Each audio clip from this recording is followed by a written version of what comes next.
अवश्य अंग्रीष गोत्रीय ब्राह्मण ही है ना? इस संसार में एकमात्र आप ही हैं जिन्होंने सर्वाधिक पुण्य अर्जित किया है।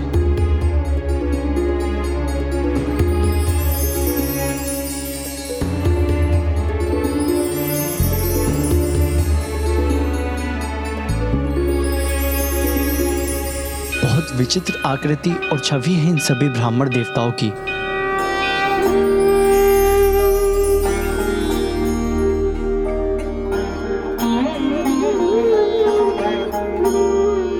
मेरा प्रणाम स्वीकार कीजिए।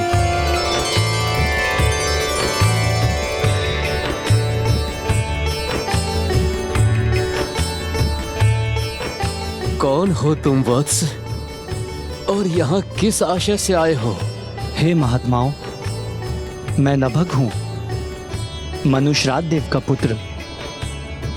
मैं अपने पिता की आज्ञा से आपके यज्ञ में सहायता कर आप सभी की अनुमति से यज्ञ संपन्न होने पर उसके अवशिष्ट को अपने साथ ले जाने आया हूँ।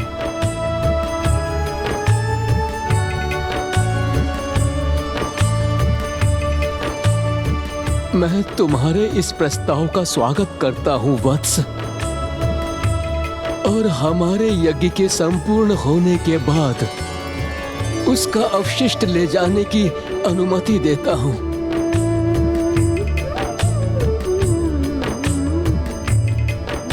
लंकेश, आपने तो कहा था नभग का वहाँ आगमन प्रभु के कृष्ण दर्शन अवतार का कारण बनने वाला था। ऐसा क्या हुआ था वहाँ? नभग से एक भूल तो हुई थी गौरी पुत्र। भूल? कैसी भूल लंकेश? नभग ने अंगिरस गोत्रीय ब्राह्मणों से अनुमति प्राप्त करते ही यज्ञ की व्यवस्था आरंभ कर दी और सभी ब्राह्मण देवता यज्ञ आरंभ करने की प्रतीक्षा में अपने स्थान पर स्थित हो गए। ओम नमः शिवाय, ओम नमः शिवाय, ओम श्री गणेशाय नमः, ओम अग्निदेवाय नमः स्वाहा।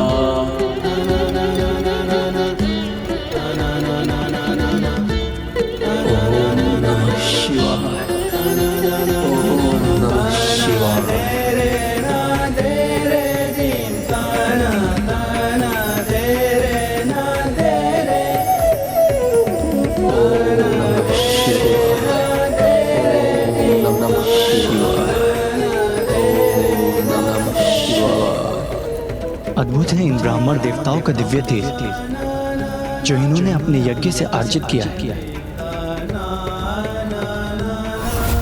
वत्स नभग, तुमने हमें इस यज्ञ को संपन्न कराने में बहुत सहायता कर अधिक पुण्य प्राप्त करने में जो हमारा सहयोग किया है, वही पुण्य है जिसे हम अपने संपूर्ण जीवन में प्राप्त करते रहे हैं। हमने इस यज्ञ से जिस परिणाम को प्राप्त करने की कामना की थी वो हमें प्राप्त हो गया। अब तुम भी इस यज्ञ के अवशिष्ट को प्राप्त कर सकते हो। लंकेश, इस संपूर्ण घटनाक्रम में नभग से कोई भूल कहाँ हुई? उन्होंने तो यज्ञ भलीभांति संपन्न करवाने में ब्राह्मण देवताओं की सहायता की। उनसे भूल तो यज्ञ पूर्ण होने पर ही हुई, जब उन्होंने यज्ञ के अवशिष्ट को अपने साथ ले जाने का प्रयास किया।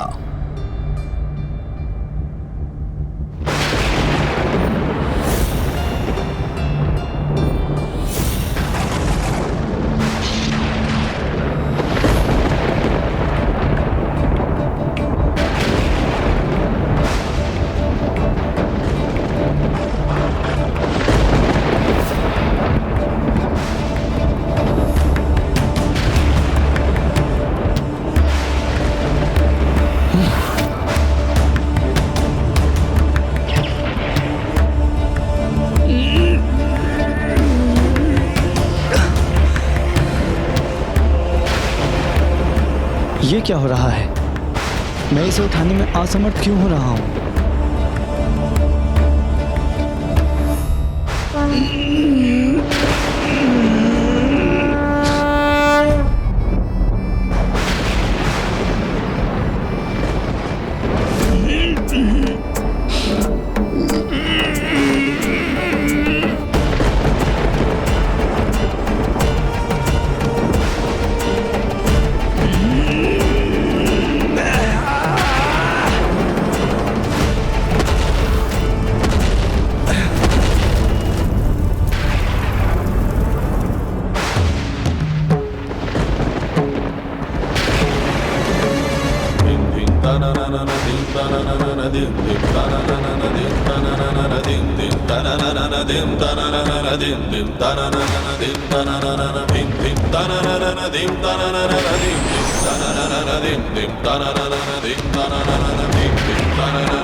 हे महादेव के श्री कृष्ण दर्शन अवतार, प्रभु हमारा प्रणाम स्वीकार कीजिए।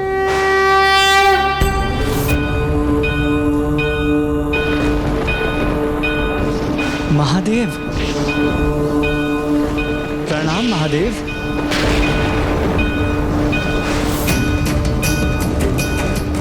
नभाग, तुमने यज्ञ के अवशेष को अपने साथ ले जाने का दुस्साहस कैसे किया? ज्ञात नहीं है तुम्हें कि यज्ञ के अवशिष्ट पर मेरा अर्थात रुद्र का अधिकार होता है। आपके प्रति दोष करने का मैं दुस्साहस कैसे कर सकता हूँ? मैं तो ये अवशिष्ट महान अंग्रेज गोत्रीय ब्राह्मणों की अनुमति से ले जा रहा था, जिससे मेरा और मेरे पिता का जीवन यापन संभव हो सके। जो उनका है ही नहीं, उसे तुम्हें कैसे प्रदान कर सकते हो महान ब्राह्मण? क्योंकि प्रजापति दक्ष ने यज्ञ के अवशिष्ट पर मेरा अधिकार स्थापित किया है। क्षमा करें प्रभु, यज्ञ के अवशिष्ट पर आपका अधिकार है, अर्थात प्रभु रुद्र का अधिकार है, परंतु आज से पूर्व इसे कोई भी अपने साथ नहीं ले जाता था, इसलिए हमने नभक को इसे अपने साथ ले जाने की अनुमति प्रदान कर दी। हमें क्षमा करें प्रभु। हे महाप्रभु, इसमें ब्राह्मण देवताओं का ही नहीं, एकमात्र मेरा दोष है। किंतु अवशिष्ट की मांग तो मैंने ही की थी। हे परमेश्वर, हे देवों के देव, हे पशुपतिनाथ, यज्ञ के अवशिष्ट पर ही नहीं अपितु संसार के कण कण में आप उपस्थित हैं। इसलिए इस ब्रह्मांड में जो भी दिखाई देता है या जो भी अदृश्य है, वो सभी आप ही का तो अंश है। इसलिए समस्त ब्रह्मांड में जो कुछ भी है, उस सभी पे आप ही का तो अधिकार है। तो यदि ऐसा है तो मनुष्य यज्ञ के माध्यम से मुझे वो क्यों अर्पित करते हैं जो सब कुछ मेरा है? फल, फूल आदि सामग्री समर्पित कर ऐसा क्यों मान बैठते हैं कि उन्होंने मुझे कुछ अपना ही अर्पित किया है? हे प्रभु, जिस प्रकार एक माँ अपने बालक को गुड़ प्रदान करती है और बालक उस गुड़ को अपने मुख से निकालकर अपनी माँ को खिलाने लगता है, तब माँ उसे अपने बालक के स्नेह के रूप में स्वीकार कर लेती है। उसी प्रकार जगत में जितने भी धार्मिक व्यक्ति श्रद्धा और निष्ठा से प्राप्त किए हुए वस्तु हम आप पर न्योछावर करते हैं।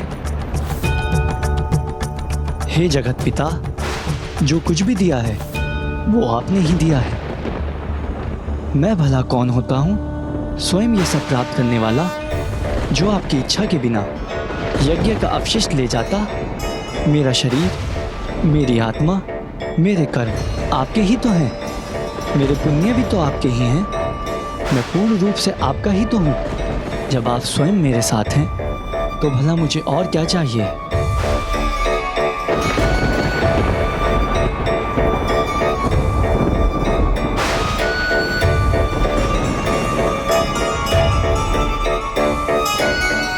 नभाग, तुमने कितनी सरलता से बिना किसी दुविधा के उस यज्ञ के अवशिष्ट के प्रति आसक्ति का त्याग कर दिया, जिसके इतने श्रम के परिणाम स्वरूप तुमने प्राप्त किया था।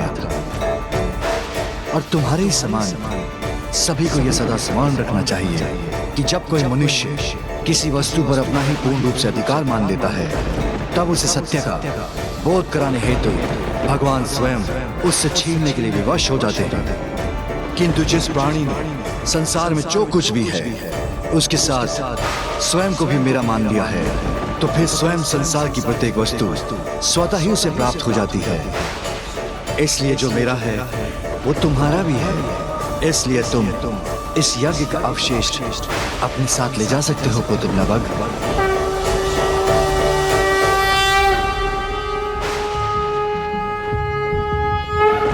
प्रभु, नभग को आपने वो प्रदान किया जो उसे चाहिए था, किंतु हमारे ऊपर भी अपनी कृपा दृष्टि डाली है प्रभु।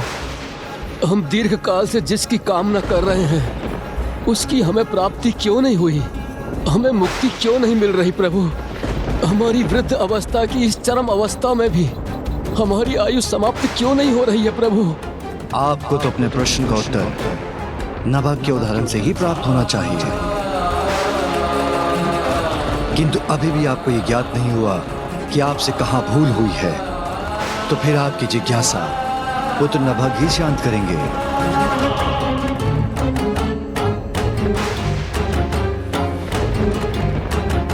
हे ब्राह्मण देवता, मुझे क्षमा कीजिए, किंतु ये मेरा कहना आवश्यक है कि आपकी इस दशा का कारण आपकी आसक्ति है। आसक्ति?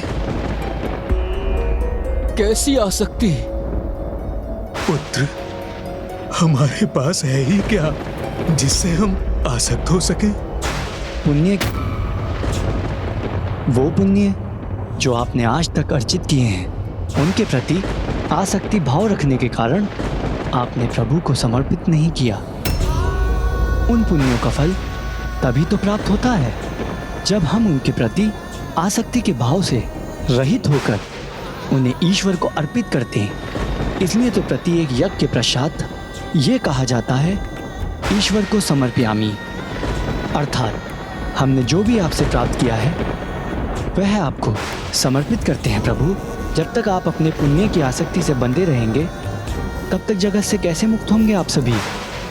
विधाता सभी को एक निश्चित आयु के साथ संसार में भेजते हैं, किंतु ये आयु व्यक्ति के पुण्य के कारण बढ़ती और घटती भी है। आपके पुण्य के कारण आपकी आयु में निरंतर वृद्धि तो हो रही है, परंतु शरीर तो समय के साथ दुर्बल होता ही है। इसलिए संसार से अपने शरीर को मुक्त करने के लिए सर्वप्रथम आपको स्वयं को अपने पुण्यों के प्रति अपनी आसक्ति से मुक्त करना होगा।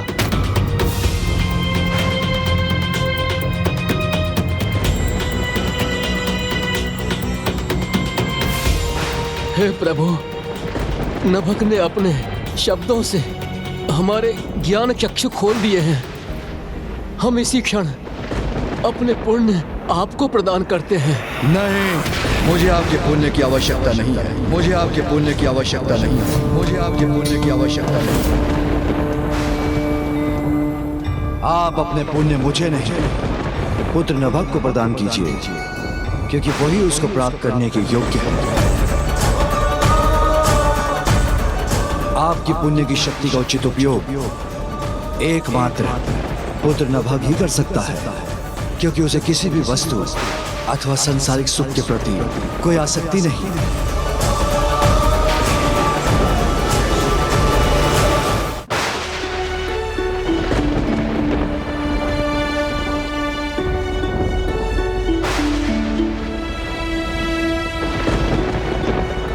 हम अपने सभी पुण्य नभग को प्रदान करते हैं।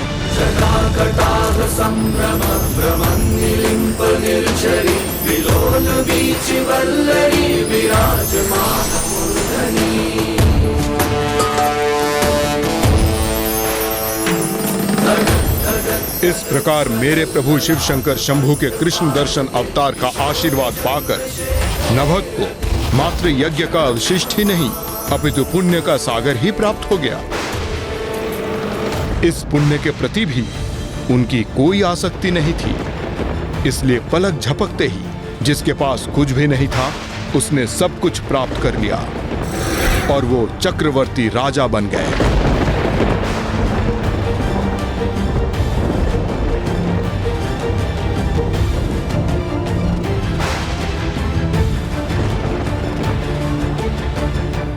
कल्याण हो।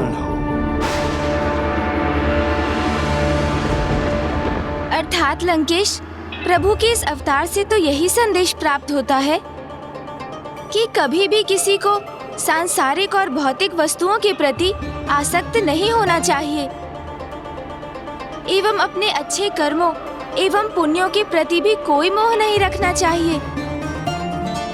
अन्यथा जिसके प्रति मनुष्य जितना आसक्त होता है उतने ही शीघ्र उसे खोने पर विवश हो जाता है। हाँ गौरी पुत्र, प्रभु कृष्ण दर्शन अवतार ने उत्तम जीवन का अगला यही सूत्र स्थापित किया। आसक्ति दुर्गति के पथ पर ले जाती है और आसक्ति विहीन होने से ही प्रकृति का पथ प्रशस्त होता है।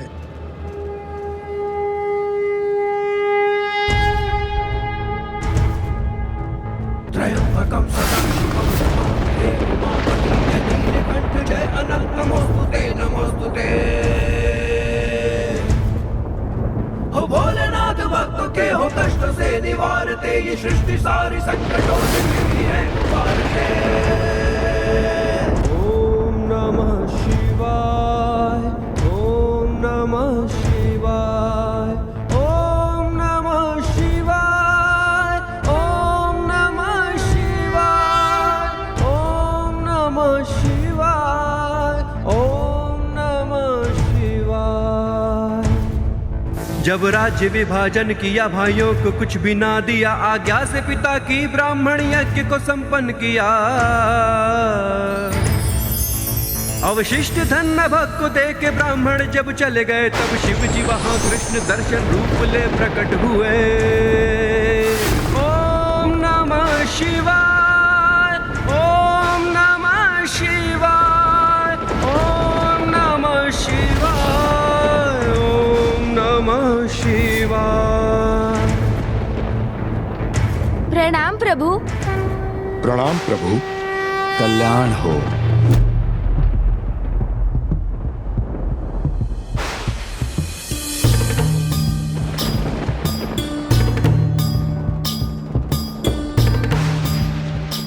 लंकेश, तुम्हारे हाथों में किसका आत्मलिंग है? वो प्रभु। बताओ लंकेश, किसका है ये आत्मलिंग?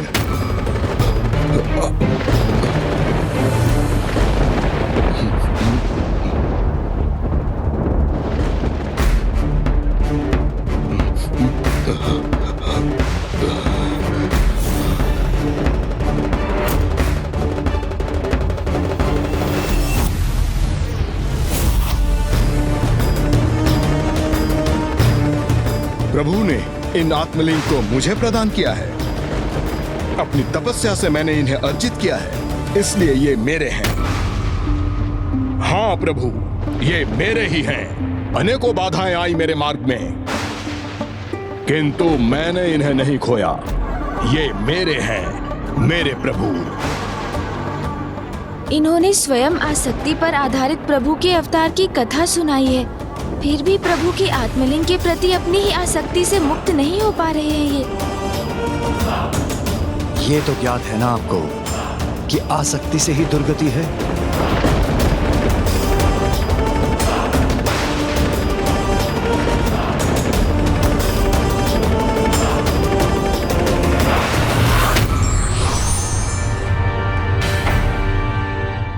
प्रभु ने लंकेश को संकेत भी दिया, किंतु फिर भी ये कुछ नहीं समझ सके। इसलिए सत्य ही कहा जाता है कि अहंकार में महाज्ञानी भी अज्ञानी हो जाते हैं।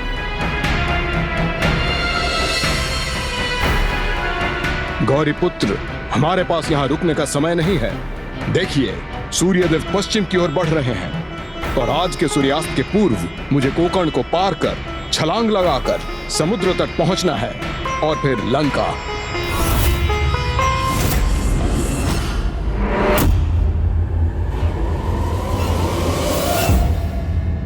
अब मेरे पास बहुत कम समय शेष है, तो अब मुझे अधिक जल प्रदान करना होगा इन्हें, तभी मेरी योजना सफल हो सकेगी। लंकेश, जल ग्रहण कीजिए।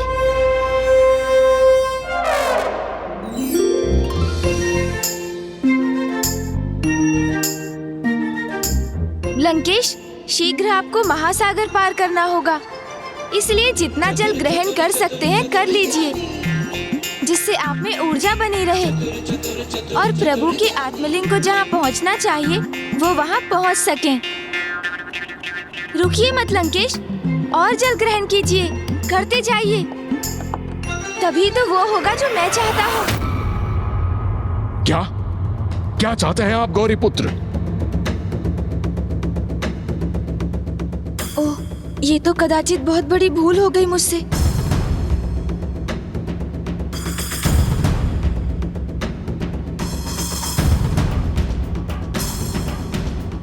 मैं तो बस इतना ही चाहता हूँ लंकेश कि प्रभु के आत्मलिंग उनके उचित स्थान पर पहुँच जाएं। किंतु उसके पूर्व आप मुझे प्रभु के अन्य अवतारों की कथा भी अवश्य सुना दें।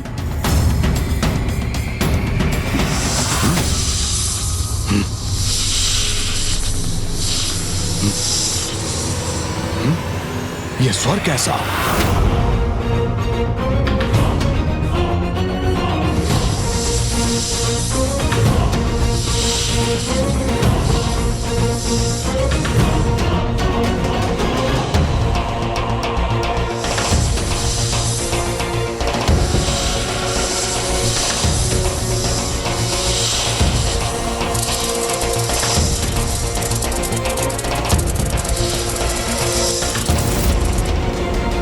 मुझे इस गिलहरी की सहायता करनी चाहिए।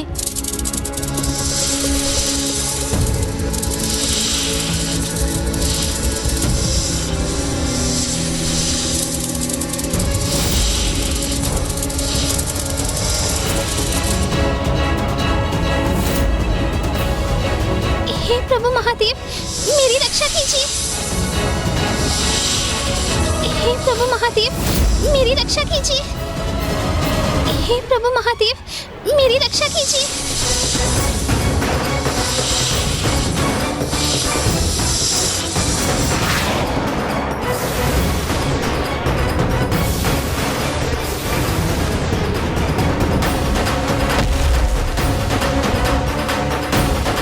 तुम सभी सर एक साथ आए, फिर भी मुझे कोई क्षति नहीं पहुंचा सके ना।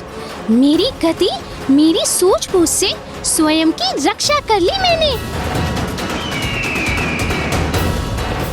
स्वयं की रक्षा कर ली मैंने। स्वयं की रक्षा कर ली मैंने। स्वयं की रक्षा। देखा गजानन, जब तक उस गिलहरी ने स्वयं की रक्षा को प्रभु शिव शंकर शंभू की कृपा पर आधारित किया हुआ था, वो निरंतर उसकी सुरक्षा करते रहे। किंतु जैसे ही उस गिलहरी में अहंकार का समावेश हुआ और उसे ऐसा प्रतीत होने लगा कि वो स्वयं ही अपनी रक्षा कर रही है, तब वो प्रभु की कृपा से वंचित हुई। वो काल का ग्रास बन गई। जब आप स्वयं को ही सब कुछ अर्थात अपने भाग्य के कर्ता धर्ता मानने लगते हैं, तो ईश्वर का साथ छूट जाता है। तो आप ये कहने का प्रयास कर रहे हैं लंकेश कि जो ईश्वर पर विश्वास रखकर सदा उन्हें अपने साथ रखते हैं, ईश्वर भी सदैव उनके साथ रहते हैं। उचित कहा गौरी पुत्र। प्रभु के अगले अवतार से तो हमें यही सीख प्राप्त होती है। प्रभु के कौन से अवतार लंकेश? भिक्षुवर्य अवतार।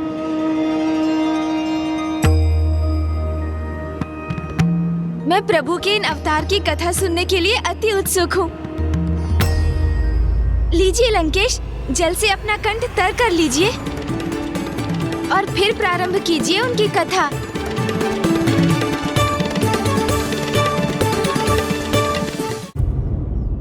एक समय की बात है, एक अत्यंत शक्तिशाली प्रभु के अनन्य भक्त राजा सत्यार्थ हुआ करते थे। उन्हें यह विश्वास था कि उनके निकट के राज्यों से उनका मित्रवत संबंध है, किंतु राजा सत्यार्थ को यह ज्ञात नहीं था कि उनके निकटवर्ती राज्य उनके राज्य के समृद्धि से ईर्ष्या रखते थे। और फिर इसी द्वेष के कारण एक दिवस एक समीप के राज्य की सेना ने उनके राज्य पर आक्रमण कर दिया। महाराज की जय हो। शत्रु सेना सीमा पर है, युद्ध आरंभ होने जा रहा है।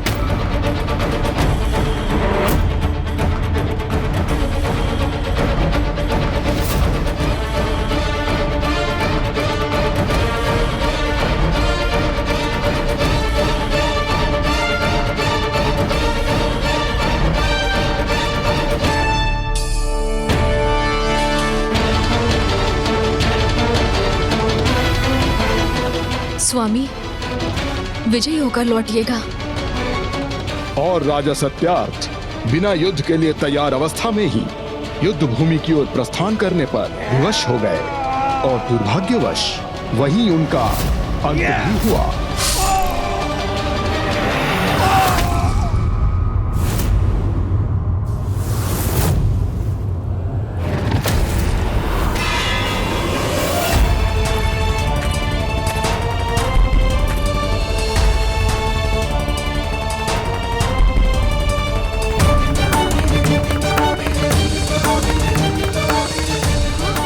और उनकी गर्भवती रानी को अपना राजभवन त्याग कर वनवास करने पर विवश होना पड़ा।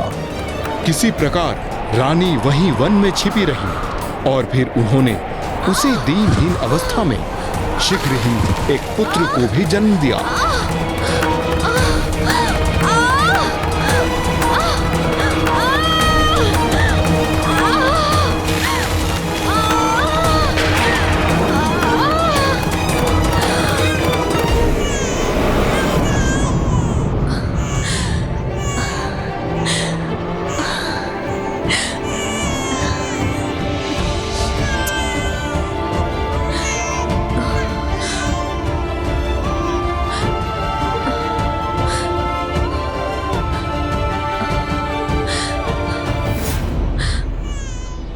कैसी अभागन हूं मैं,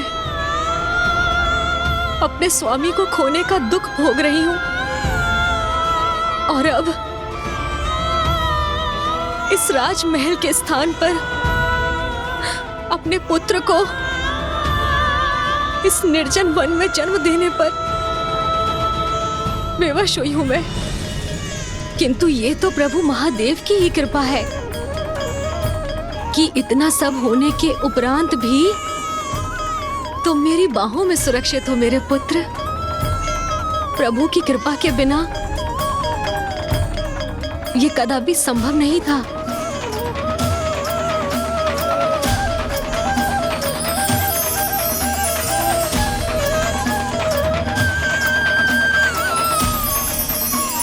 पुत्र, हम पर अपनी कृपा दृष्टि रखने हेतु यहाँ पर भी उपस्थित है प्रभु। मेरे प्रभु शिव शंकर है यहाँ हमारे साथ, हमारे निकट। जिन्होंने इतने कष्ट सहे, पति को खोया, राज्य से बहिष्कृत हुई, वन में अकेली अपने नवजात शिशु के साथ विचरण करने में विवश हो गई, फिर भी प्रभु पर उनका विश्वास स्थिर रहा। ऐसी माँ की प्रभु के प्रति निष्ठा तो अत्यंत प्रशंसनीय है लंकेश। किंतु अनिष्ट ने उनका साथ अभी भी नहीं छोड़ा था। उनके साथ जो पूर्व में हुआ था, अब उससे भी भयंकर कुछ होने जा रहा था।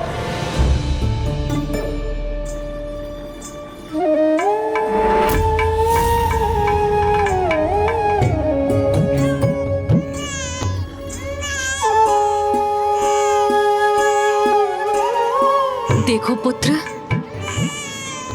अब तुम्हारे पिता तो नहीं, किंतु तुम उनके अभाव से कभी प्रभावित मत होना। सदा जगत पिता महादेव में विश्वास रखना, प्रभु भोलेनाथ में आस्था रखना, क्योंकि अब वो ही तो तुम्हारे पिता हैं। वो सदा तुम्हारी रक्षा करेंगे। पुत्र, अब हम तुम मिलकर प्रभु महादेव की आराधना करेंगे, किंतु उसके पूर्व तुम्हारी माँ को स्नान करना होगा।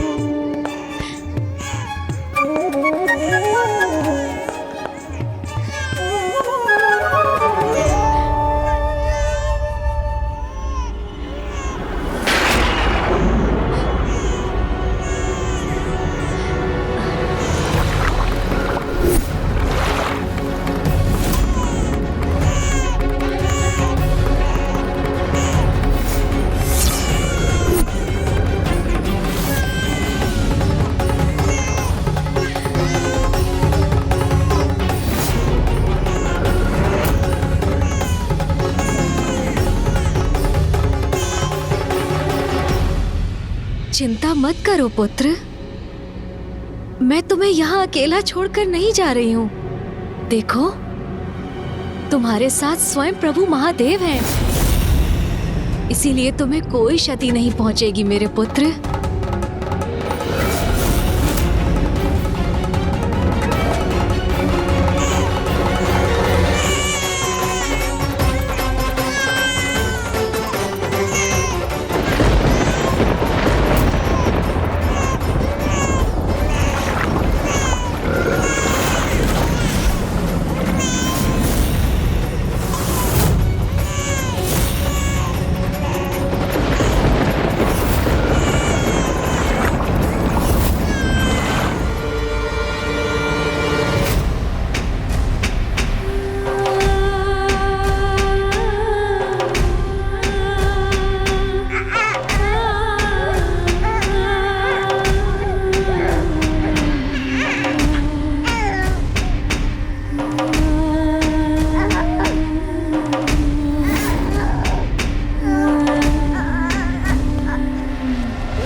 मेरा पुत्र,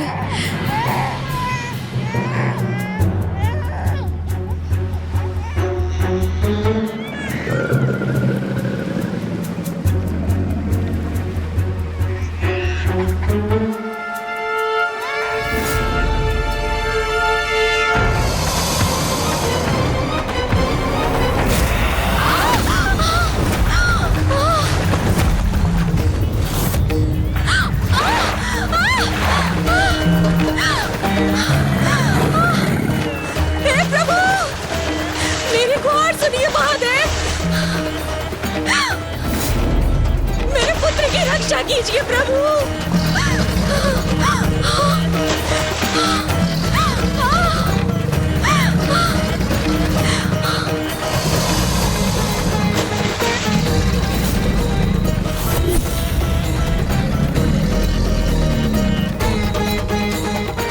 तुम्हें कुछ नहीं होगा पुत्र, भोलेनाथ पर भरोसा रखना।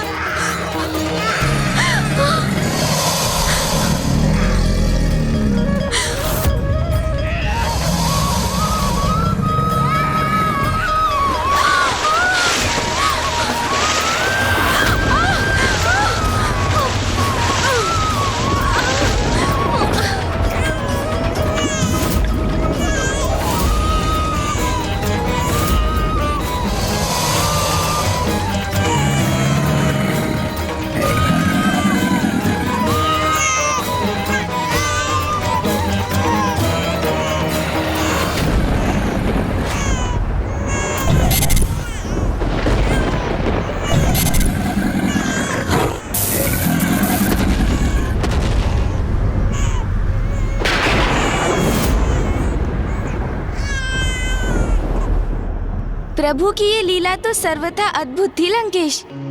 उस नवजात शिशु के जन्म के पूर्व उसके पिता और अब जन्म के उपरांत उसकी माता दोनों ही मृत्यु को प्राप्त हुए, किंतु अनाथ होकर भी उसकी माता के शब्द उन शब्दों में निहित प्रभु के प्रति अटूट आस्था और विश्वास को उस अबोध बालक ने अपने हृदय में धारण किया और स्वयं जगत पिता महादेव का शरणागत बन गया। लंकेश, जो महादेव का कृपा पात्र बन जाए उसकी सुरक्षा तो स्वतः ही निश्चित हो जाती है। यही तो भक्ति का मूल मंत्र है गौरी पुत्र। जहाँ विश्वास है, आस्था है, वहीं प्रभु शिव शंकर शंभू का वास है। किंतु फिर उस विश्वास, उस आस्था का क्या परिणाम हुआ लंकेश, जिसके साथ एक असहाय माँ अपने नवजात शिशु को उस निर्जन और भयंकर वन में अकेला छोड़ने पर विवश हो गई थी। वो भयंकर वन तब और भी भयंकर होने वाला था गौरी पुत्र, क्योंकि अब शीघ्र सूर्यास्त के साथ रात्रि का आरंभ होने जा रहा था।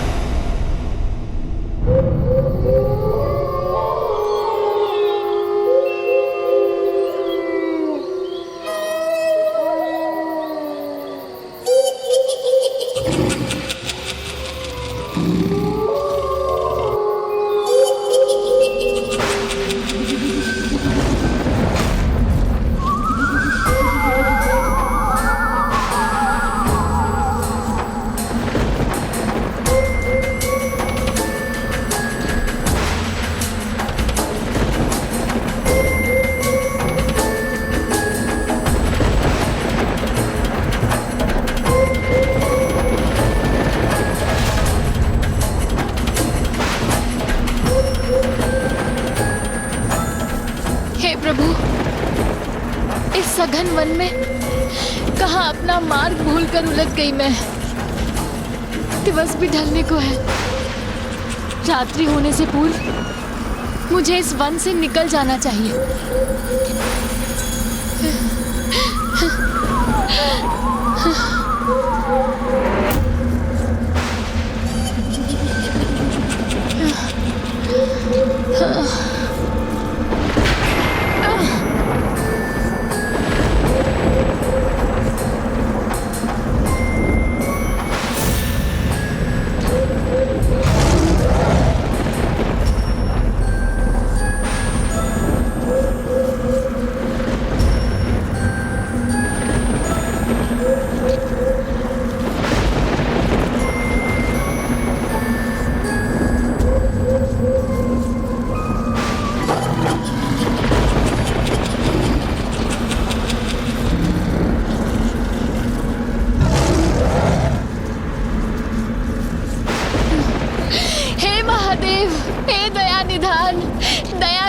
भिक्षुणी पर अभी अंधकार मत होने दीजिए प्रभु। मैं इस भयंकर वन में हिंसक पशुओं के मध्य अकेली न रह जाऊं प्रभु। प्रभु किधर जाऊं कुछ समझ नहीं आ रहा।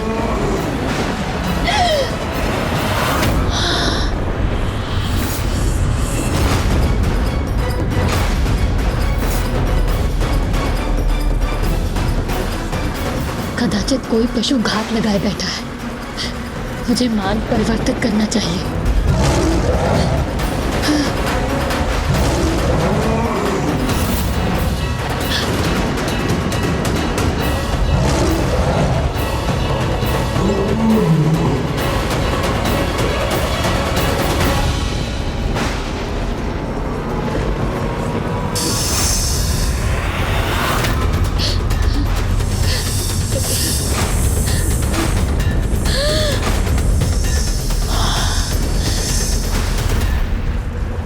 यहाँ तो पग पग पर संकट है।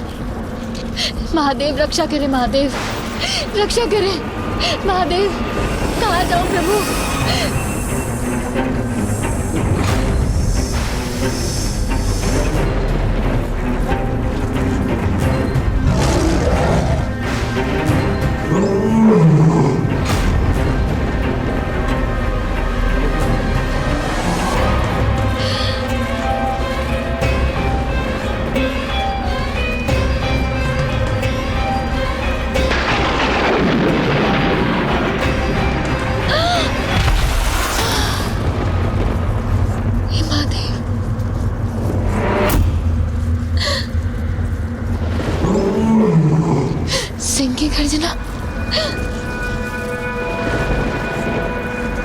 मैं तो सभी ओर से संकटों से घिरी हूँ, किंतु मुझे ऐसा आभास क्यों हो रहा है जैसे कोई अदृश्य शक्ति मुझे इस मार्ग से नहीं अपितु दूसरे मार्ग से जाने का निर्देश दे रहा हो। किंतु मैं जाऊं तो जाऊं किस दिशा में।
महादेव सहायता करे प्रभु।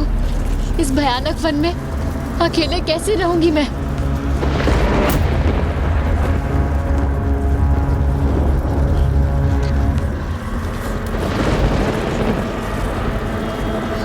अरे महादेव, हे महादेव रक्षा करे, हे महादेव।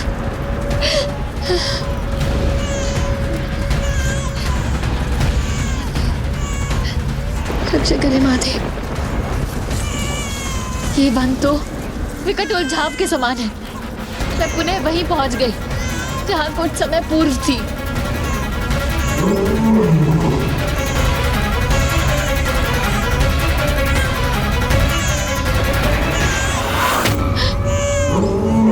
हाँ? वन में शिशु?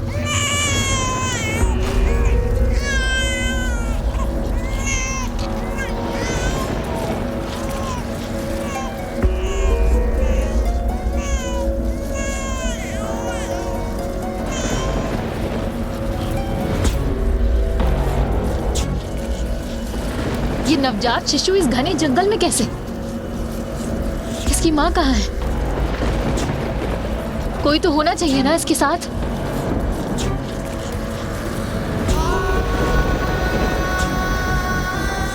यहाँ तो मुझे कोई नहीं दिखाई दे रहा।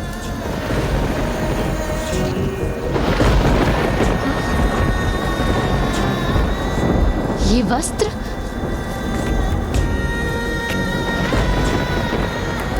अर्थात अकेला नहीं था ये शिशु। अवश्य इसकी माँ इसके साथ थी, जो अब किसी हिंसक पशु का ग्रास बन चुकी है।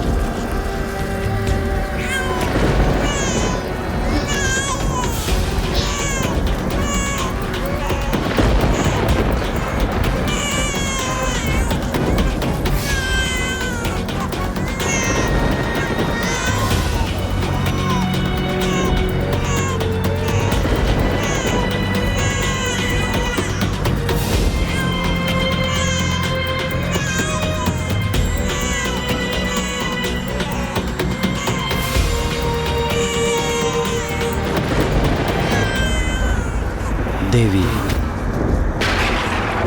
आपका आंचल रिक्त है और इस शिशु को भी ममता भरे आंचल की आवश्यकता है।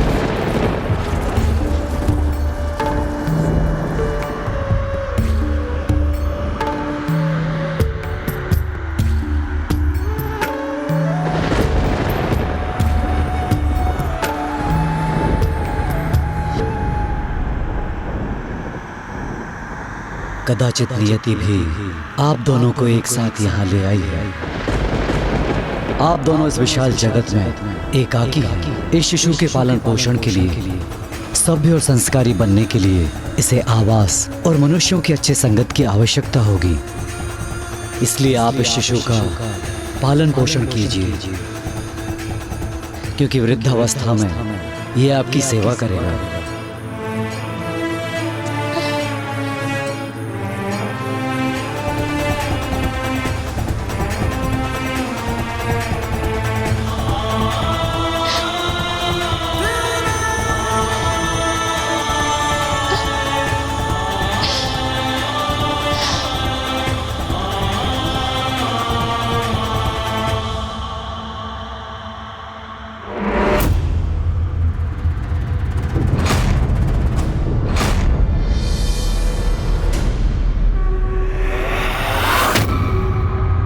भिक्षुक, मुझे तो ऐसा आभास हो रहा है जैसे नियति ने नहीं, स्वयं मेरे भोलेनाथ ने हम दोनों का साथ निर्धारित किया है।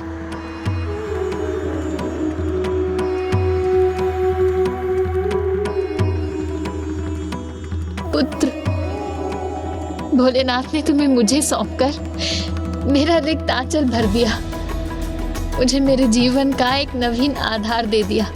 मुझे ज्ञात है तुम्हें भोजन देने और तुम्हारा पालन पोषण करने हेतु मेरे पास कुछ नहीं, किंतु मुझे मेरे महादेव पर विश्वास है, वही हमारी देख रेख करेंगे।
महादेव पर पूर्ण आस्था होती है, उन पर वो सदैव कृपा दृष्टि रखते हैं।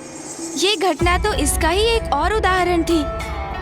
आयु में वृद्धि होने के साथ वो बालक प्रभु शिव शंकर शंभू के प्रति अपनी दोनों माताओं का अटूट विश्वास और आस्था आत्मसात करता गया।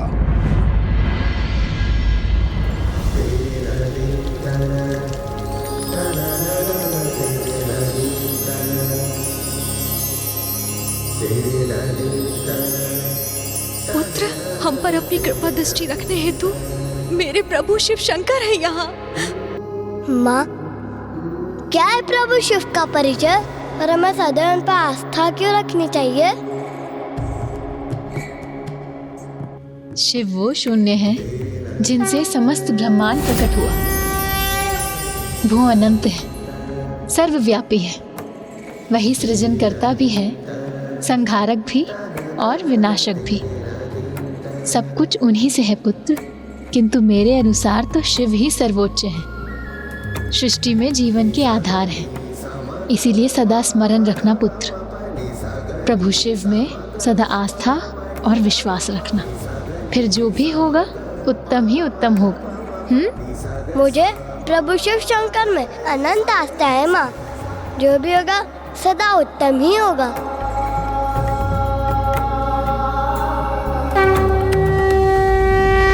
ज्ञान में समृद्ध किंतु धन से दरिद्र होने के कारण भिक्षुणी माता के द्वारा उस बालक का लालन पालन करना कदापि सरल नहीं था। किंतु जब भी वो दोनों ऐसी किसी कठिनाई का सामना करते तो कोई ना कोई चमत्कार उनको उस कठिनाई से मुक्त कर देता। माँ, मुझे भूख लगी है माँ, कुछ खाने को दो ना माँ। कहाँ से लाऊं भोजन? कुछ भी तो अन्न नहीं है घर में पकाने के लिए। प्रसाद लाया हूं मैं।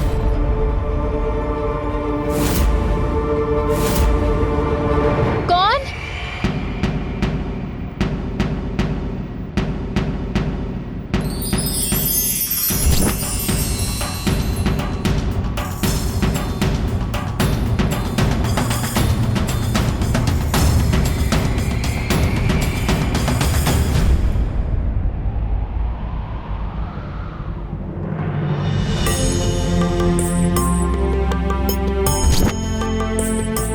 ये लो पुत्र, प्रभु का प्रसाद ग्रहण करो।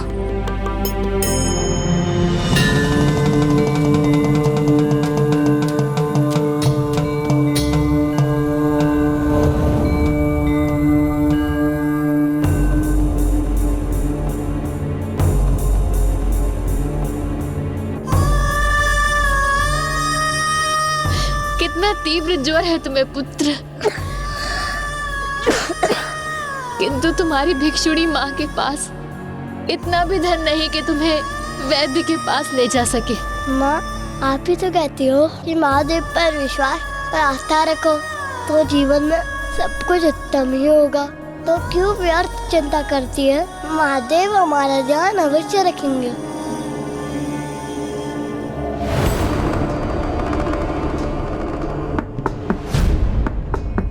बाहर बहुत वर्षा हो रही है देवी, तो क्या मैं यहाँ आपके द्वार पर इस वर्षा के थमने की प्रतीक्षा कर सकता हूँ? मैं एक वैद्य हूँ, निकट के ग्राम के रुग्ण व्यक्ति का उपचार करने आया था।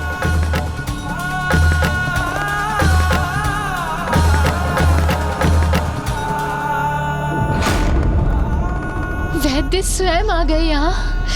ये भी आप ही की कृपा है महादेव।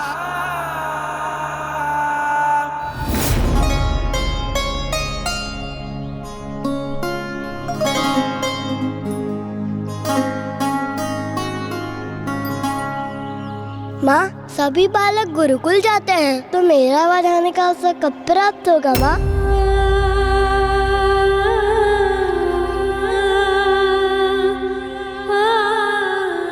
धन के अभाव में मैं तुम्हें गुरुकुल भी नहीं भेज सकती पुत्र। तुम्हारी माँ के पास गुरु दक्षिणा देने के लिए कुछ भी तो नहीं, वो रिक्त है। बताइए ना माँ, मैं कब जा सकूंगा गुरुकुल? जब महादेव की इच्छा होगी तब। चलो।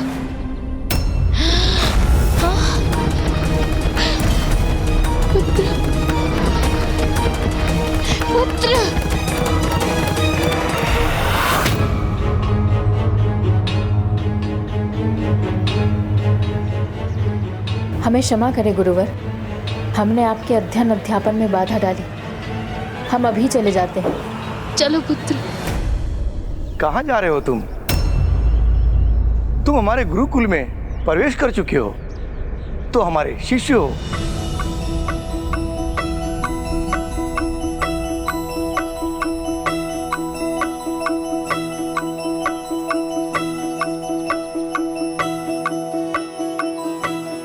प्रणाम गुरुदेव।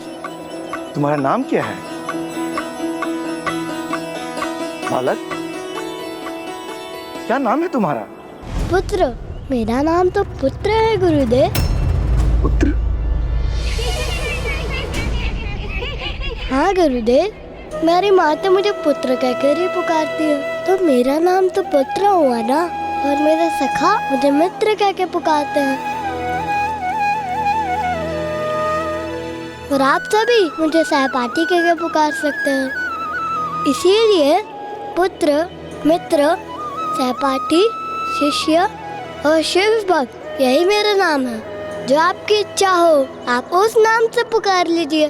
तुम तो सर्वथा विलक्षण हो पुत्र। इसे धर्म के उस रहस्य का ज्ञान है जो तुम्हारी आयु में अन्य सभी से गुप्त रह जाता है। इसलिए समस्त संसार में जो तुम्हारा नाम प्रचलित होगा वो है धर्मगुप्त। आपको कोटि कोटि धन्यवाद गुरुदेव। ये तो मेरा सौभाग्य है कि मुझे मेरा नवीन नाम स्वयं मेरे गुरुदेव ने प्रदान किया।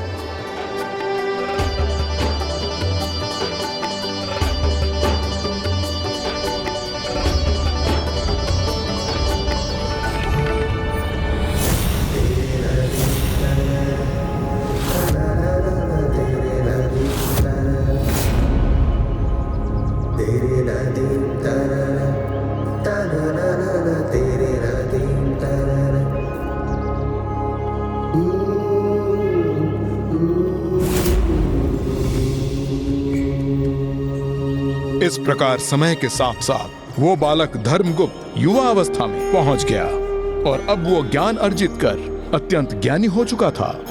प्रभु शिव शंकर शंभु पर उसकी आस्था और भी दृढ़ हो गई थी।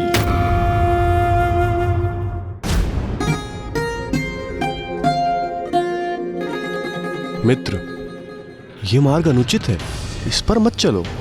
ये अनुचित मार्ग नहीं है मित्र, ये तो हमारे गृह के लिए सबसे छोटा रास्ता है। धर्मगुप्त, कदाचित तुम्हें ज्ञात नहीं, इस वन में राज विरोधी सशस्त्र दस्यु समूह घात लगाए हुए रहते हैं, और इसलिए इस मार्ग से जाना तो स्वयं संकट को आमंत्रित करने जैसा है। भानु, इस प्रकार भयभीत होने की आवश्यकता नहीं है।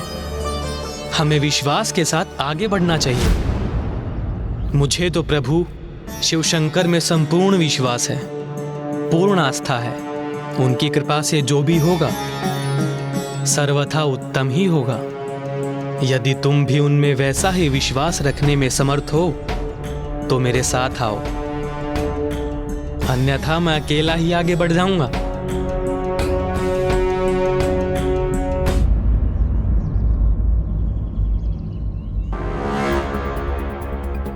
चलते चलते इतनी दूर का मार्ग तय कर चुके हैं कि अब अकेले लौटना भी उचित नहीं।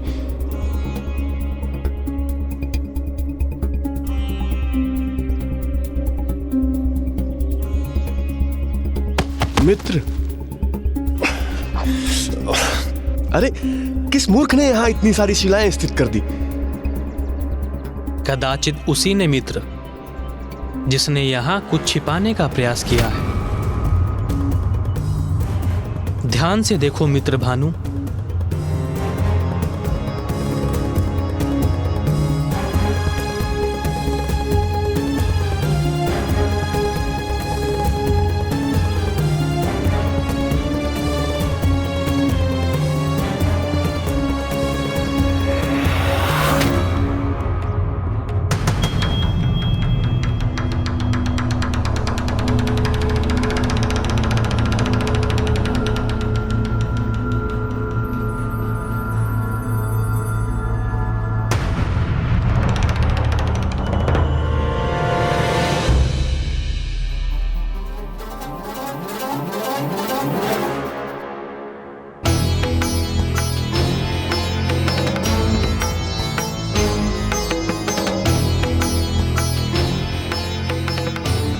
धर्मगुप्त, तुमने उचित कहा था, जो भी होगा उत्तम होगा। अरे देखो, इतने अधिक धन से तो हमारे जीवन की सारी दरिद्रता नष्ट हो जाएगी। चलो इसे हम दोनों आपस में बांट लें। किंतु क्या यह उचित होगा मित्र? ये तो उन्हीं दस्यु समूह का अनुचित रूप से प्राप्त किया हुआ धन प्रतीत होता है, जो यात्रियों को लूटते हैं। इस धन पर हमारा कोई अधिकार नहीं। पर इन पर तो उनका भी अधिकार नहीं है ना, जिन्होंने इसे यहाँ पे छुपाया है। और अब ये हमें मिला है तो अभी हमारा हो गया। हाँ, इस प्रकार पराये धन से मोह उचित नहीं है मित्र। राज्य में इस प्रकार प्राप्त हुई कोई भी वस्तु अथवा धन पर हमारा नहीं, राजा का अधिकार होता है। अतः हम इस धन का कुछ उपयोग नहीं कर सकते। आओ हम दोनों इस धन को राजकोष में दे दें। किंतु इस प्रकार तो मित्र हमारी शत्रुता उन दस्यु समूहों से हो जाएगी और हमें कुछ प्राप्त भी नहीं होगा। जैसा मैंने पूर्व में भी कहा था,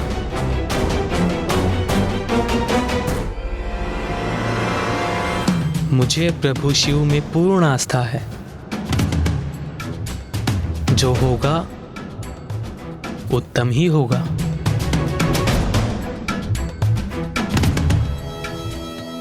फिर क्या हुआ लंकेश? क्या भानु की स्वीकृति पाकर वो दोनों उस धन को राजा को लौटाने गए?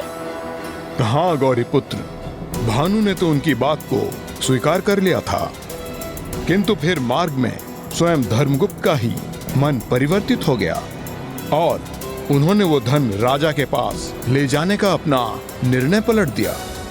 किंतु ऐसा क्यों किया उन्होंने? क्योंकि ये तो उचित नहीं था। गौरीपुत्र, धर्मगुप्त के अनुसार वो जो कर रहे थे वो सर्वथा उचित ही था। मित्र धर्मगुप्त, दस्यु समूह का छिपाया धन प्राप्त करके हमारी शत्रुता तो उनसे हो ही चुकी है, किंतु अब कहीं हम राजा के भी शत्रु न बन बैठे। कदाचित जो तुम सोच रहे हो वो हमारे लिए किसी बड़े संकट का कारण न बन जाए। इनकी निर्धनता और विवशता तो देखो मित्र।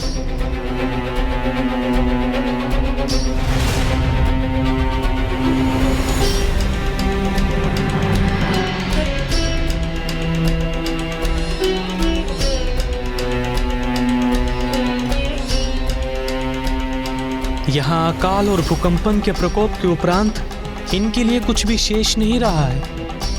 तो क्या इस धन से इनकी सहायता कर हम कुछ अनुचित कर रहे हैं? अभी तो तुमने कहा था कि यह धन हमारा नहीं। जो धन राजा का है हम उसे कैसे बांट सकते हैं मित्र?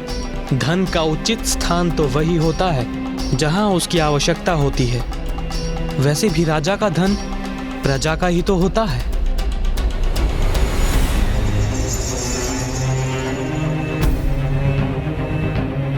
एक बार उचित प्रकार से विचार कर लो मित्र।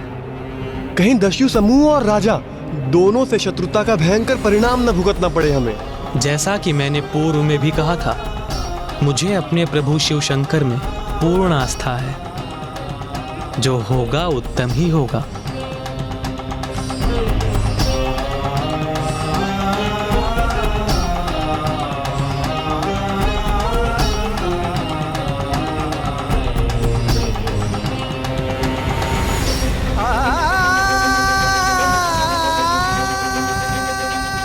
अर्थात लंकेश, धर्मगुप्त उदारता में भी कम नहीं थे। हाँ गौरीपुत्र, किंतु धर्मगुप्त की उस उदारता का उन निर्धन असहाय ग्रामीणों पर अत्यंत विपरीत परिणाम होने वाला था। किंतु क्यों और कैसे लंकेश? विदर्भ नरेश की जय हो। गुप्तचर, मेरे समक्ष प्रस्तुत होकर इस प्रकार शांत क्यों हो? कहो, क्या समाचार लाए हो? शीघ्र कहो। एक राजा सभी प्रकार के समाचार सुनने के लिए सदैव तैयार रहता है। महाराज, दस्यु समूह द्वारा लूटा हुआ एकत्रित धन आपकी प्रजा के 1 ग्राम के वासियों ने प्राप्त कर लिया है। उस क्षेत्र में अकाल का प्रभाव था। वहां के वासी भोजन रहित पीड़ा से ग्रसित थे, किंतु आपके धन का लाभ उठाकर आनंद पूर्वक अपना जीवन व्यतीत कर रहे हैं। सेनापति!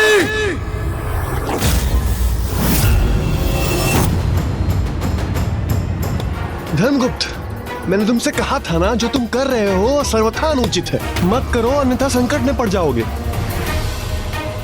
क्या हुआ भानु? किस संकट की बात कर रहे हो तुम? अरे वही जिसका संदेह था हमें, तुम्हारी उदारता का दंड उन असहाय निर्धन ग्रामीणों को प्राप्त होने जा रहा है, जिन्हें तुम दान में धन नहीं, एक नवीन विपदा देकर आए हो। राजा ने उन सभी को आजीवन कारावास का दंड दे दिया है। अब कहो, क्या तुम्हें अभी भी प्रभु महादेव पे आस्था है? क्या आप भी कहोगे जो होगा उत्तम होगा?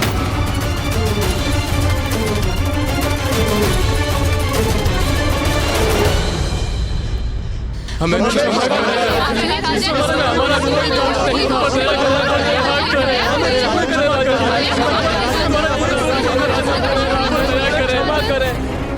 दया ही तो कर रहा हूँ मैं। अभी तो जिस अपराध के लिए तुम सभी को मृत्यु दंड प्राप्त होना चाहिए था, उसके लिए तो मैं मात्र तुम्हें कारावास भेज रहा हूँ। क्षमा करें महाराज, यदि आपको किसी को मृत्यु दंड प्रदान करना ही है तो मुझे दीजिए वो दंड।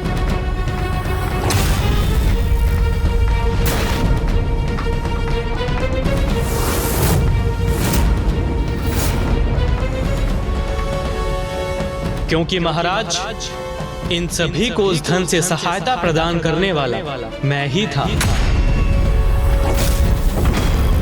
सैनिकों,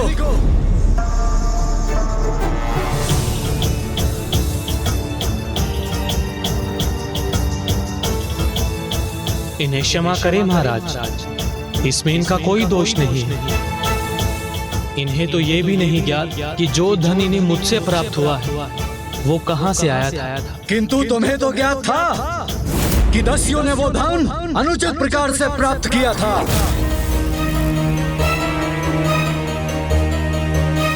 अर्थात उचित कहा तुमने। मेरे वास्तविक अपराधी तो तुम हो, ये ग्रामीण नहीं। सैनिकों, इन ग्रामीणों को मुक्त कर दो और इसे बंदी बनाओ।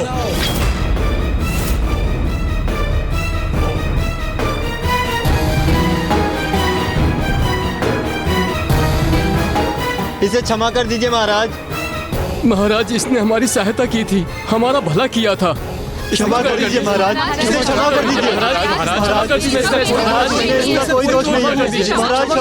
दीजिए महाराज। दस्युओं के कर्म से मेरा कोई संबंध नहीं है महाराज। मुझे वो धन वन में गड़ा हुआ मिला था।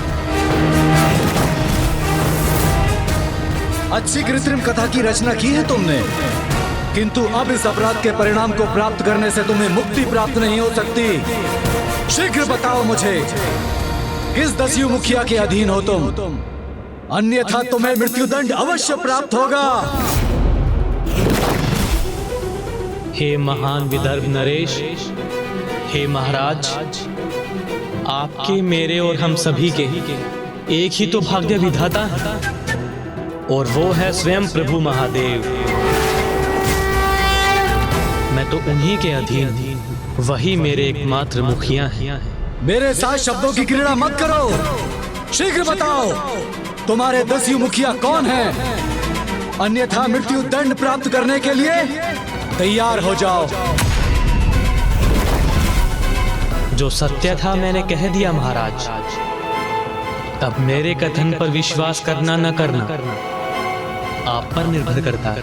तो ये भी मत भूलो कि तुम्हारा जीवन शेष रहेगा अथवा नहीं, ये भी मेरा ही निर्णय है। नहीं महाराज, मुझे क्षमा करें, किंतु मेरे जीवन और मृत्यु के निर्धारक आप नहीं। क्या कहा तुमने? मुझे मृत्यु दंड देने मात्र से मेरी मृत्यु सुनिश्चित नहीं कर सकते आप महाराज, क्योंकि मेरी मृत्यु तो तभी होगी जब मेरे प्रभु की इच्छा हो। इतना दुस्साहस! चौर्य कर्म करने के उपरांत भी उसका प्रायश्चित करने के स्थान पर स्वयं महाराज से उदंडता कर रहे हो। अब तुम्हारी मृत्यु से कोई भी तुम्हारी रक्षा नहीं कर सकता। कल प्रातः सूर्योदय के साथ इस दस्यु के नगर के मध्य में मृत्यु दंड प्रदान किया जाए।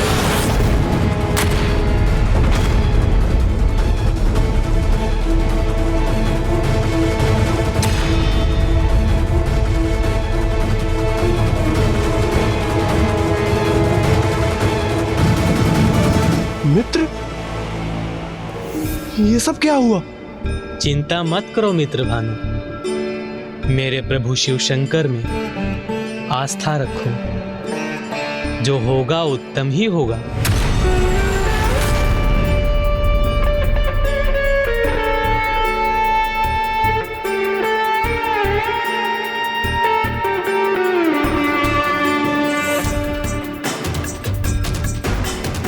विचित्र है प्रभु में इसकी आस्था। मृत्यु दंड के उपरांत भी इसके मुख पर यही शब्द है, जो होगा उत्तम ही होगा।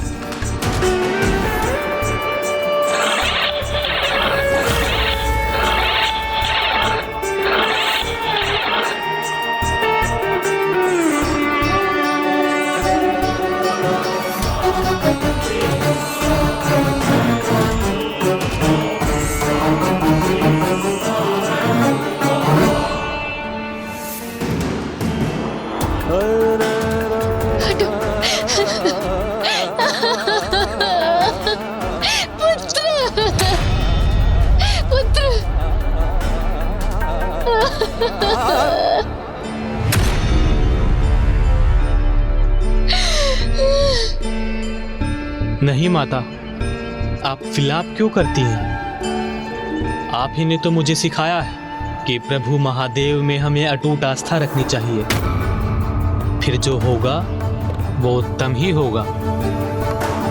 विचित्र, इसकी मृत्यु इसके समक्ष है, किंतु ये फिर भी सब कुछ उत्तम होने की बात कर रहा है। नहीं, अर्थात ये इसका प्रभु में विश्वास नहीं, अपितु ये अपने अंत समय में मेरा अपमान करने की चेष्टा कर रहा है।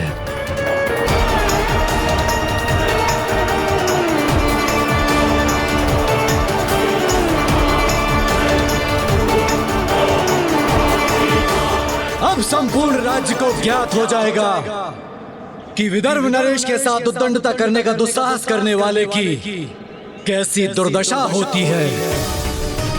मेरे आदेश का पालन हो।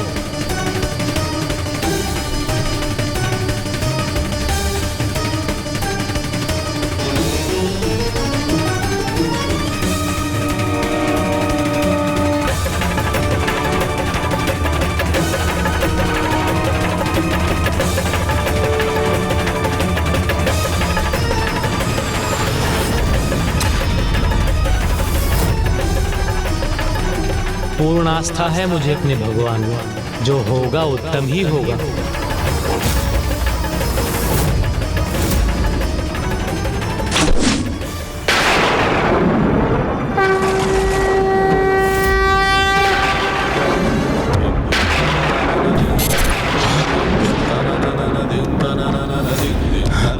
कैसी भयंकर ध्वनि है ये?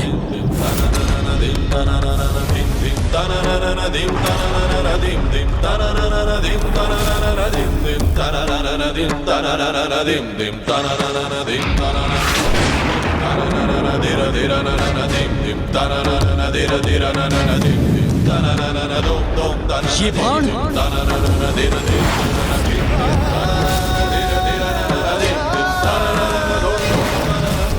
सैनिकों, सावधान! अग्नि से प्रज्वलित ये बाण किसी शत्रु का आक्रमण है ये। अब ये क्या नवीन विपदा?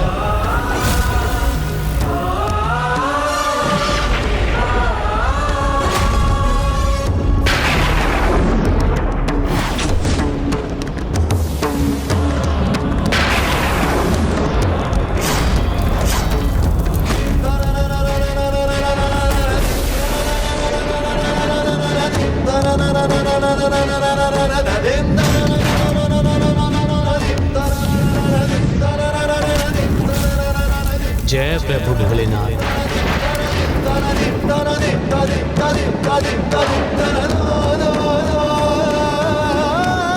आश्चर्य! ये क्या हो रहा है? किसका दुस्साहस है ये? सैनिकों, महाराज को सुरक्षित करो।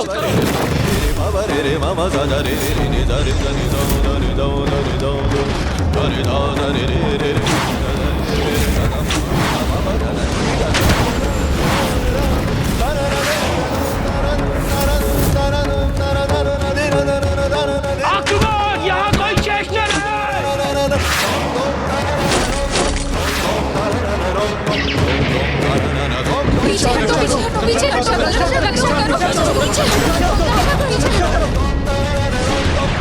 महाराज संकट में है।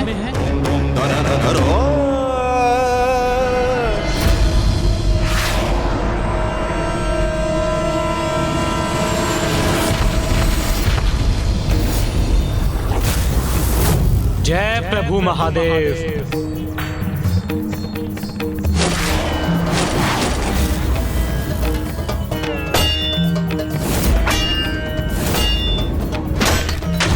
कोई शेष न रहे।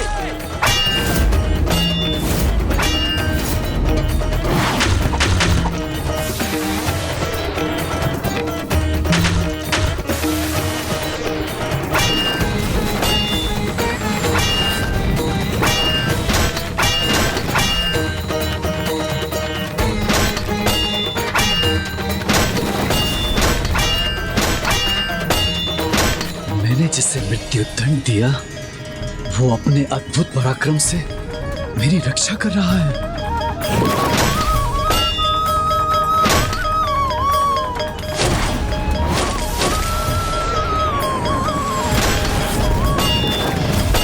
सैनिकों, इन दस्युओं को आगे मत बढ़ने दो।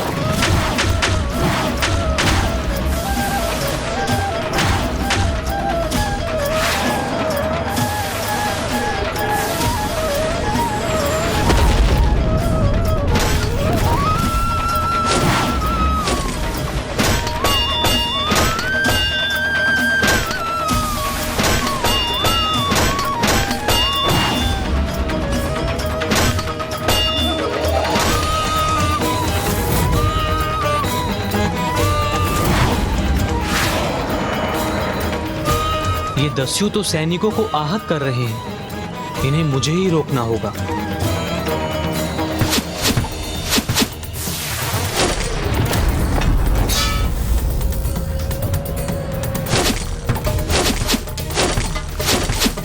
कितना पराक्रमी, कितना श्रेष्ठ योद्धा है ये।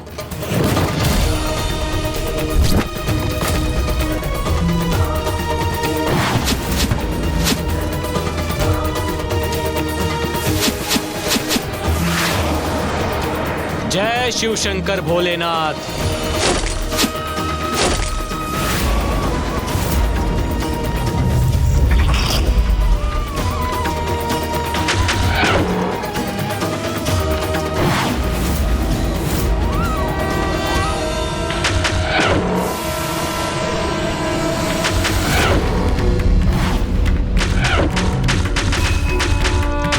पीछे हटो!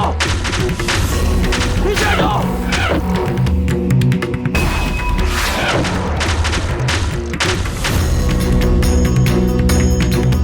मेरी सेना जिसके समक्ष असफल हो गई, उन्हें इस योद्धा ने अकेले ही रोक दिया।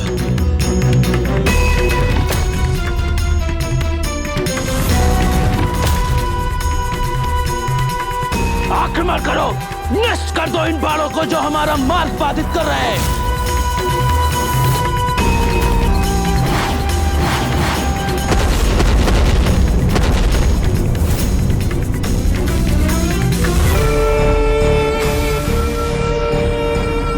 बाण इनके बाणों को क्षति पहुंचाने में अक्षम क्यों हैं? पुनः प्रयास करो।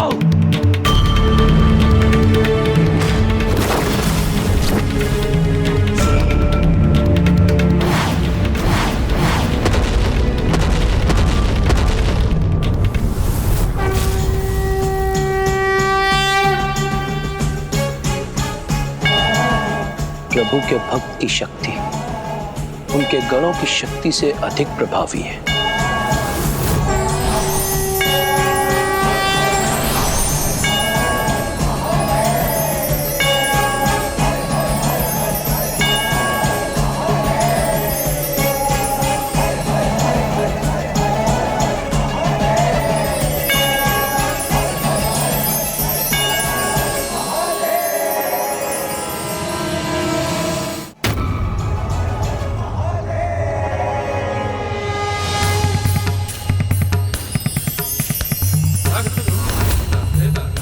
कौन है दस्यु मुखी जिनकी इतनी दिव्य ऊर्जा है?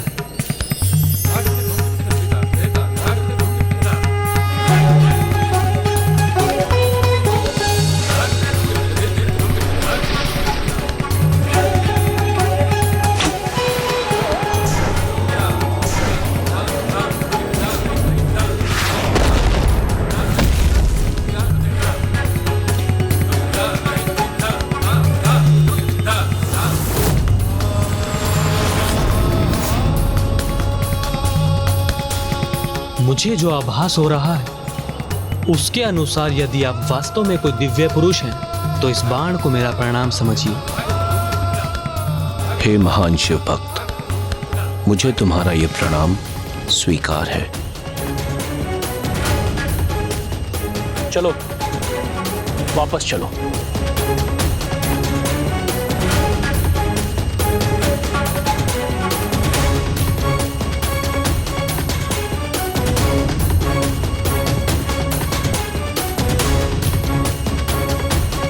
अद्भुत है इसका युद्ध कौशल।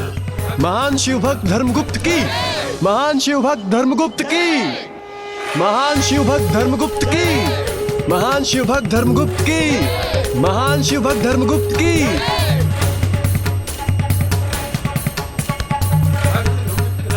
ये पराक्रमी योद्धा कोई साधारण मनुष्य तो कदापि नहीं हो सकता।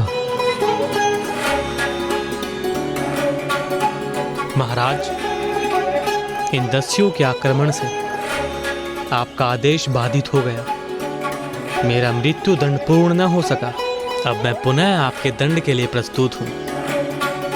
किंतु मैं पुनः कहता हूं, मेरी मृत्यु आपके हाथों में नहीं, वो तो तभी होगी जब मेरे प्रभु महादेव की इच्छा होगी। मुझसे ही तुम्हें पहचानने में भूल हुई है। तुमने तो अकेले ही दस्युओं के आक्रमण को विफल कर दिया। फिर तुम स्वयं दस्यु कैसे हो सकते हो? तो फिर कौन और क्या हो तुम? तुम्हारा वास्तविक परिचय तो मुझे इतना ही ज्ञात है कि तुम एक भिक्षुनी के पुत्र हो, किंतु तुम जन्म से क्षत्रिय, कौशल में एक महान योद्धा और व्यवहार में एक तपस्वी प्रतीत होते हो। और तुम्हारी प्रवृत्ति तो एक अंधभक्त के समान है। इसीलिए मैं भी नहीं समझ पा रहा हूं कि तुम्हारा वास्तविक परिचय क्या है। मैं और कुछ नहीं महाराज, मात्र एक शिव भक्त हूं। और मेरी माता के सीख के अनुसार प्रभु महादेव ही सब कुछ है। अभी तक जो भी हुआ है उन्हीं की इच्छा से हुआ है, और भविष्य में जो भी होगा उन्हीं की इच्छा के अनुसार होगा। तो सब कुछ है महादेव।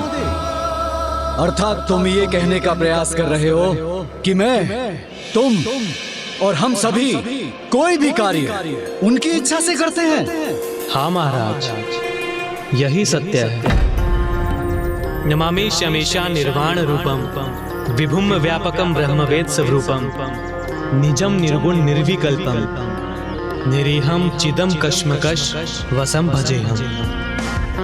अर्थात महाराज, प्रभु शिव शंकर सर्वशक्तिशाली है, सर्वव्यापी है। ऐसा कोई स्थान नहीं जहां वो ना हो। ब्रह्मांड के कण कण में है वो। गुण अवगुण से परे, श्रेष्ठ है, अखंड है, अजन्मे, स्वयंभू है। प्रभु तो वो सर्वोच्च चेतना के सागर जो शब्द और विचारों से भी परे, ध्यान का वो रूप है जहां पावन निर्मल चैतन्य के अतिरिक्त और कुछ भी नहीं। और मेरे उन्हीं प्रभु महादेव ने आज मेरी रक्षा की। तुम एक अत्यंत पराक्रमी योद्धा हो, किंतु अबोध हो। इसीलिए मान बैठी हो कि ये संयोग में शिव का हस्तक्षेप था। कदाचित ये तुम्हारे अंधविश्वास का ही परिणाम है। ये अंधविश्वास नहीं है महाराज, ये तो सर्वव्यापी, सर्वज्ञ है। मेरे प्रभु महादेव पर मेरी अटूट आस्था का ही परिणाम। सर्वव्यापी अर्थात तुम ये कहने का प्रयास कर रहे हो कि वो सर्वत्र विद्यमान है। तब तो कहो उनसे यहाँ प्रकट हो। और तुम्हारे विश्वास को प्रमाणित करें।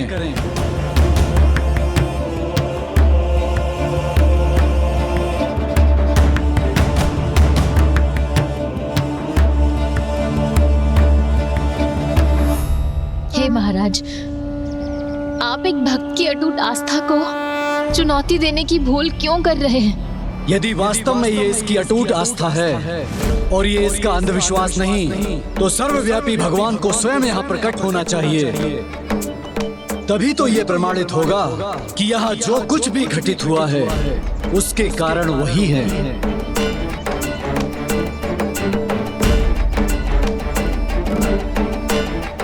उसने उचित कहा महाराज, जो भी हुआ महादेव की इच्छा से ही हुआ, और आज ही नहीं सदैव ऐसा ही होता रहा है।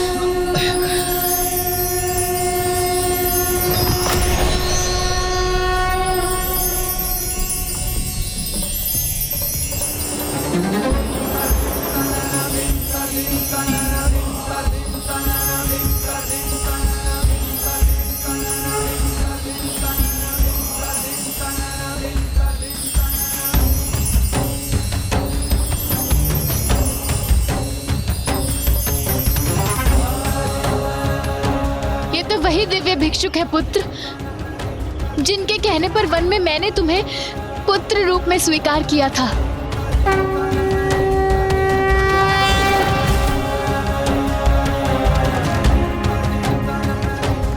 और भक्त धर्मगुप्त का साथ तो महादेव ने उसी दिवस से दिया, जिस दिवस से जब उन भयानक मगरों ने विदर्भ नरेश, महाराज सत्यरथ की पत्नी, विदर्भ की महारानी और धर्मगुप्त की माता का अंत करने के उपरांत नवजात शिशु धर्मगुप्त पर आक्रमण किया, तो वो महादेव ही थे जिन्होंने उसकी रक्षा की।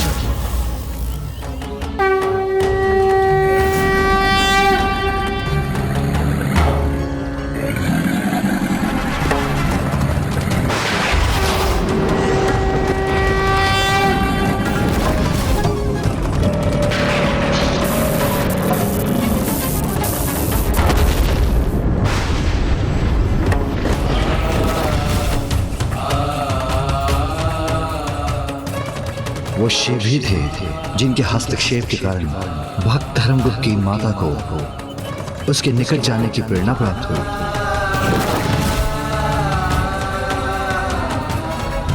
जिस सिंह को उन्होंने देखा था वो मात्र सिंह जन्म धारण किए महादेव ही थे।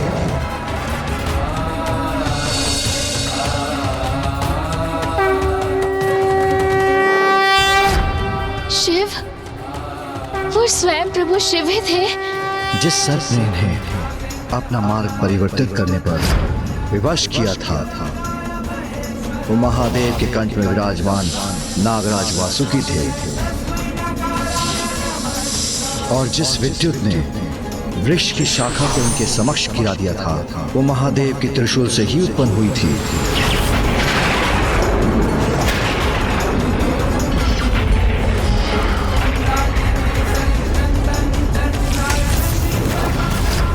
आपकी दरिद्रता के उन दुर्दिनों में भी जब आपके पास भोजन हेतु कुछ भी नहीं था, तब जो हाथ आपकी कुटिया में प्रसाद छोड़ जाते थे वो हाथ शिव शंकर महादेव के ही थे। जब धर्मगुप्त के अस्वस्थ होने पर वैद्य अचानक स्वयं प्रकट हो गए थे, वो भी शिव ही थे। जिस अनियंत्रित बैल के कारण धर्मगुप्त और आप उस गुरुकुल में शरण प्राप्त करने पर विवश हुई थी, वो भी शिव शंकर ही थे।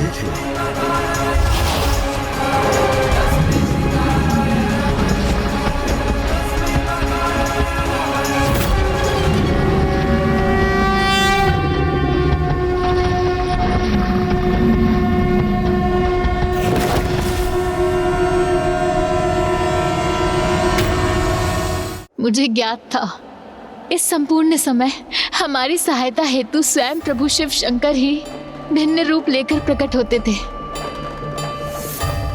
उन दस्युओं को लूट का धन वन में छिपाने के लिए प्रेरित करने वाले वो भी शिव ही थे।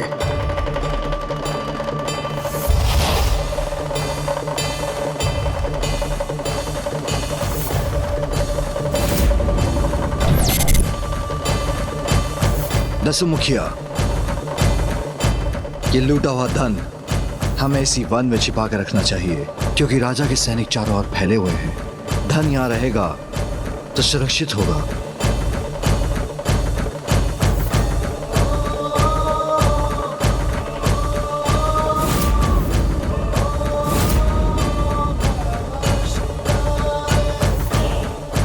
और आपका गुप्तचर बनकर आपको ग्रामीणों के मध्य उस धन की वितरण की सूचना देने वाले वो भी शिव ही थे। महाराज, दसियों समूह द्वारा लूट का एकत्रित धन आपकी ही प्रजा में ग्राम के वासियों ने प्राप्त कर लिया है। और अभी जिनके आगमन से धर्मगुप्त का मृत्यु दंड टला, वो आक्रमणकारी दस्यु कोई अन्य नहीं, महादेव के भेजे हुए गण ही थे। नहीं माता, आप फिलाप क्यों करती हैं? आप ही ने तो मुझे सिखाया है, प्रभु महादेव में हमें अटूट आस्था रखनी चाहिए। फिर जो होगा वो उत्तम ही होगा। नंदी, अब उचित समय आ गया है।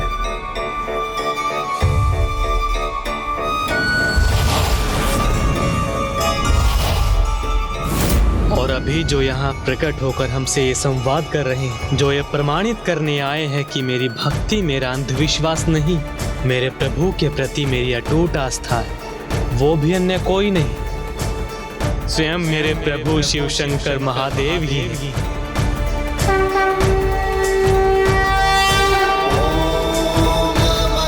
तुम ये कहने का प्रयास कर रहे हो कि वो सर्वत्र विद्यमान है? तब तो कहो उनसे कि यहाँ प्रकट हो।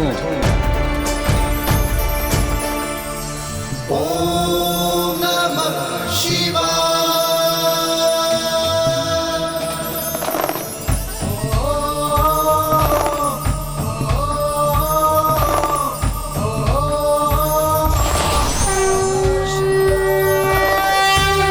हे भिक्षुवर्य महादेव, आपने हमें दर्शन देकर हमें धन्य कर दिया प्रभु।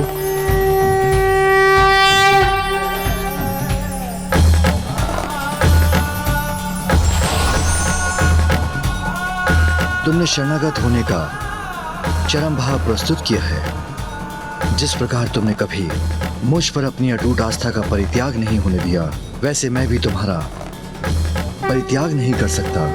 हे प्रभु, आपने तो मेरा साथ कभी नहीं छोड़ा, फिर मेरे माता पिता को उनकी सुरक्षा से वंचित क्यों होने दिया आपने? पुत्र, जिन मां ने तुम्हें जन्म दिया उन्हें भी मुझ में अटूट आस्था थी, किंतु उन्होंने अपने पूर्व जन्म में अपने पति की दूसरी गर्भवती पत्नी का वध कर एक घोर पाप किया था। इसलिए इस जन्म में मातृत्व का सुख भोगने का अवसर प्राप्त नहीं हुआ। और तुम्हारे पिता ने भी अपने पूर्व जन्म में किसी को मृत्यु दंड देने हेतु अपनी पूजा मध्य में ही छोड़ दी थी, जिसके फलस्वरूप अपनी आयु और शासन के मध्य में उनसे उनके राज्य और प्राण दोनों ही छिन गए। किंतु उनके इस जन्म के सुकर्मों के फलस्वरूप तुम जीवित हो, और अब तुम्हारे सुकर्म ईश्वर में तुम्हारी अटूट आस्था से तुमने संसार के समक्ष प्रमाणित कर दिया है। जिसका कोई अन्य आसरा नहीं होता, उसे मैं आसरा प्रदान करता हूँ। और आज मैं एक घोषणा भी करता हूँ, जो ईश्वर पर अटूट आस्था रखेगा, ईश्वर का आशीर्वाद सदैव उस पर रहेगा। प्रभु भिक्षुवर्य की, प्रभु भिक्षुवर्य की, प्रभु भिक्षुवर्य की, प्रभु भिक्षुवर्य की, प्रभु भिक्षुवर्य की, प्रभु भिक्षुवर्य की। इसके उपरांत राजा भक्त धर्मगुप्त से इतने प्रभावित हुए कि उनके महान प्रशंसक बन गए। उनका अपना कोई पुत्र न था, तो उन्होंने अपनी पुत्री का विवाह धर्मगुप्त से करवाकर उन्हें अपना राज्य सौंप दिया। और इस प्रकार प्रभु की इच्छा और कृपा से धर्मगुप्त को वो प्राप्त हुआ जो उनका अधिकार था।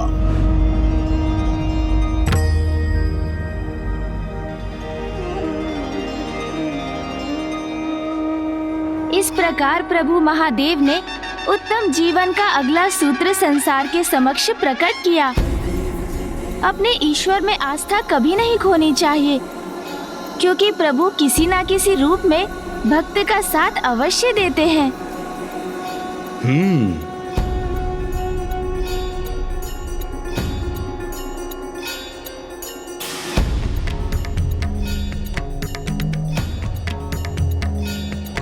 लंकेश, जल ग्रहण कीजिए।